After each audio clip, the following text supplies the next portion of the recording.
we want to know, how do you create such a convincing post-apocalyptic world with the sound effects, and is there anything in general you set value on concerning the sound effects and film score?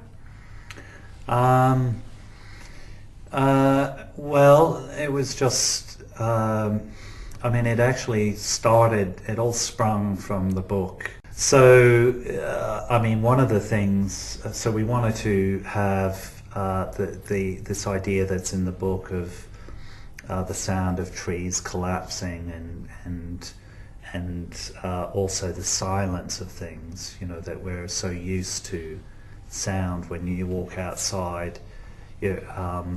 But if there is no electricity and there's, you know, everything's broken down, then and there's no birds and etc. You know, so getting rid of birds, creating a silence, and then and the score. The actual music score as well was more about, there are two elements. One was a kind of more generic fear, you know, highlighting fear and tension, and inspired from films like Texas Chainsaw Massacre. No, just kind of very primeval, scary sort of sound. But then the other was something that was meant to be more what the father has to carry in his head, which is the loss of things and beauty, and it's a much more lyrical, soft, tender side. Yeah, and when we're talking about sound, I mean, it was noticeable that there was somehow few dialogues. That's what was my impression. And what impact does that have on your way of storytelling, that there was so few dialogues? Well, yeah, but Cormac's very much, the writer has this great thing of less is more, where everything's distilled down, so the few words that they say are loaded with significance. So I think that's the thing, is that the dialogue is actually 90% from the book, and yet it's just enough to you know, help tell that story, I think. I hope. Yeah. Yeah. But distillation, you know, distilling it down so that every word counts. I'm having a general question about directing, so to say.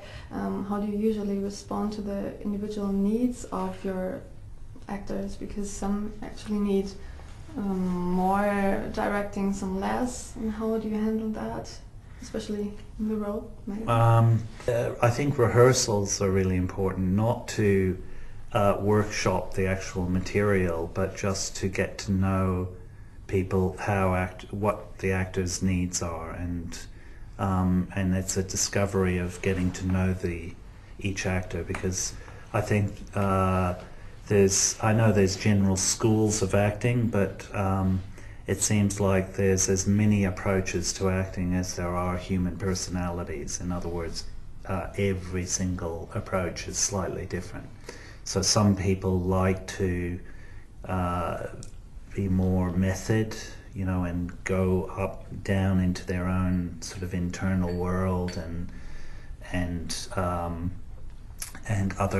others are more want to ask lots of questions and have constant feedback, and you get to know those needs as you go along very quickly, and yeah, it's an amazing process, very interesting. I see, yeah.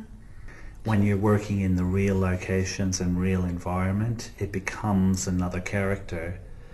So it's like their actors are always reacting or working off something. So that was really, it was the Cody, Vigo and the landscapes, because they really, I noticed their performances changing the more they got caught up in that environment. They were working off it as though it was another character. It kind of intensified their relationship, and that was an amazing thing to see. And especially when you're talking about putting somebody into the scenery, I wonder about the boy Cody, for example. Yeah. What's essential for you if you have such a young boy and you take him into that scary post-apocalyptic world? That was my biggest worry out of embarking on anything to do with this. I got the book before it was published. I knew it was, there's going to be, it was a special book, so I knew I'd be under fire for that, how it was going to be adapted. But to me, the overwhelming fear was the boy. How do you find someone? But the key was to find a boy that was emotionally mature enough to handle all of that. And I started from a place thinking I'd have to get around it all the time, and a similar approach, I didn't know this but until recently, that the boy in The Shining didn't even know it was a horror movie. And I started my approach from that perspective of, how do you protect the child? But Cody was, his father, he came from a very small, they're all, his sister's an actor, his father's an actor.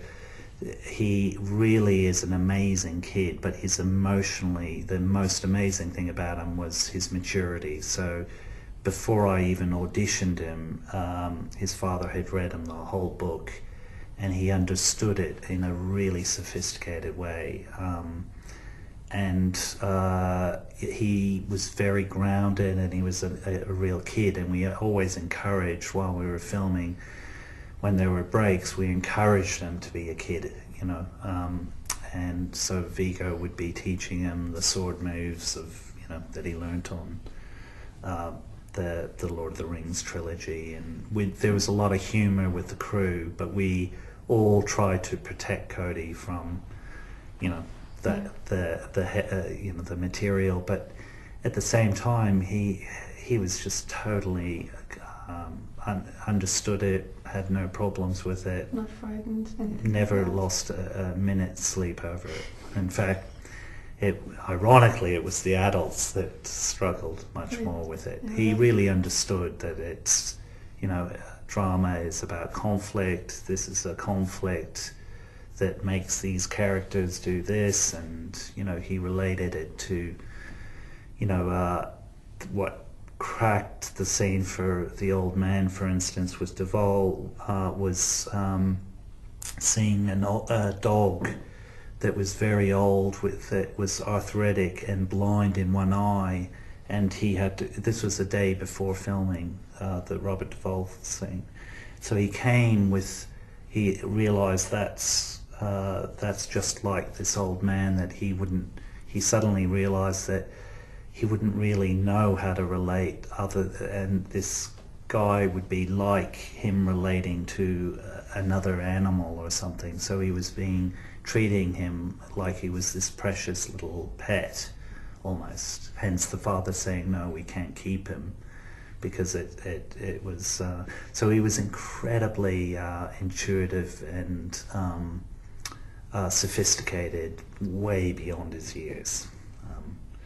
And even the Spanish DP, master, who'd shot 80 films, just kept whispering that this boy is, not of this world. So, and all the actors, Duvall, he just turned to me on the first day and said, so where did you get the kid? So we were very fortunate. I was really lucky to get the material, but then the second great gift was finding Cody.